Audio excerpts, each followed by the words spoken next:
When Franklin Delano Roosevelt took the oath of office in 1933, America was broken. The Great Depression had left its scars across every street, every family, every farm and factory. Banks had collapsed, people were homeless, and the spirit of the nation was crushed. Yet Roosevelt, paralyzed from the waist down by polio but unshaken in will, brought something back into the American heart that had almost disappeared: hope. Through his New Deal programs, he put people back to work, rebuilt industry, and gave struggling families a lifeline. He became the reassuring voice on the radio, speaking directly into American homes with his fireside chats, telling them that tomorrow could be brighter than today. By the late 1930s, as the economy began to rise from the ashes, another storm loomed on the horizon, this time not from Wall Street but from across the ocean.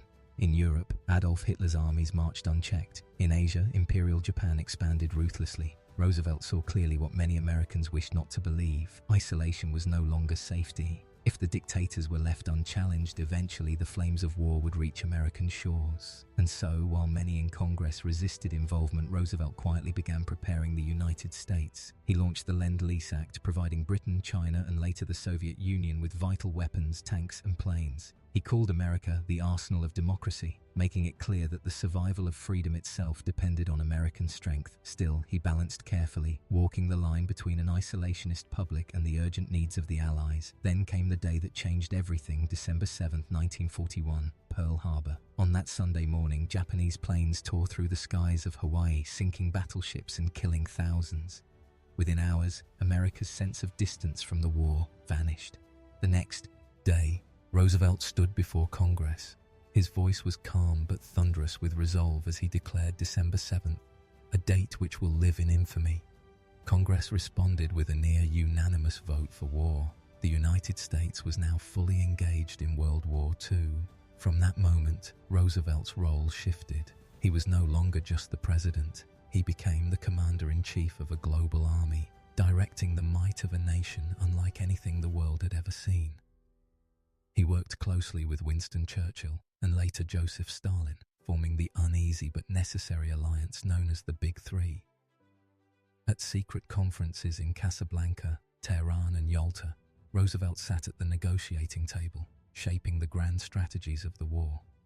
His leadership helped decide the invasions of North Africa, the campaigns in Italy, and the ultimate gamble: D-Day, the Allied invasion of Normandy that would mark the beginning of the end for Nazi Germany. Yet the war was not won by generals alone.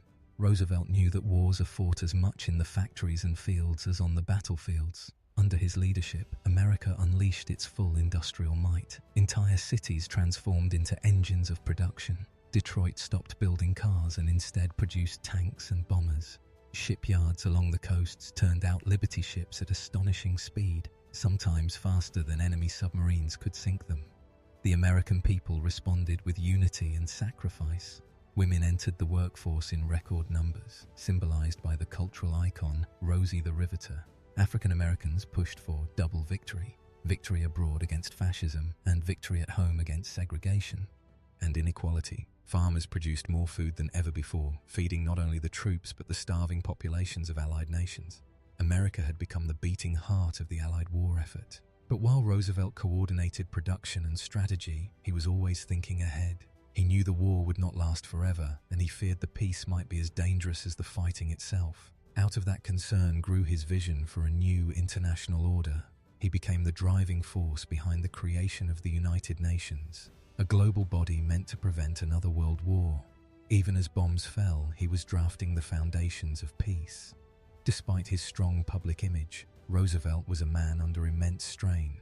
Years of leading through economic collapse and global war had worn down his body. His health declined rapidly by 1944, though few outside his closest circle knew just how weak he had become. Yet, even then, he ran for and won an unprecedented fourth term as president. The American people could not imagine fighting the war without him. In February 1945, Roosevelt traveled to Yalta to meet Churchill and Stalin one final time. Frail and pale, he nevertheless pressed forward with negotiations that would divide Germany, shape the post-war map of Europe, and lay down the framework of the United Nations. He looked like a man carrying the world on his shoulders, because in many ways he was. Just 2 months later, on April 12, 1945, Franklin D. Roosevelt died suddenly in Warm Springs, Georgia. He never lived to see the end of the war he had fought so hard to win. For millions of Americans, his death was more than the loss of a president. It felt like losing a father, a steady guide through years of darkness. The responsibility fell to his vice president, Harry S. Truman, who would make the fateful decision to drop atomic bombs on Hiroshima and Nagasaki, finally bringing World War II to a close. Though Roosevelt did not witness the final victory, his imprint was everywhere. It was in the factories that roared with life, in the soldiers who marched across Europe and the Pacific, in the alliances that endured beyond the battlefield, and in the global vision of peace he had set in motion. Franklin D. Roosevelt remains one of the most consequential leaders in history, not because he saw America through a single crisis, but because he guided it through two, the Great Depression and the most devastating war the world has ever known. He transformed the United States from a wounded nation into a superpower. He stood unshaken in the face of tyranny, and though his voice fell silent in 1945, the echo of his leadership shaped the rest of the century.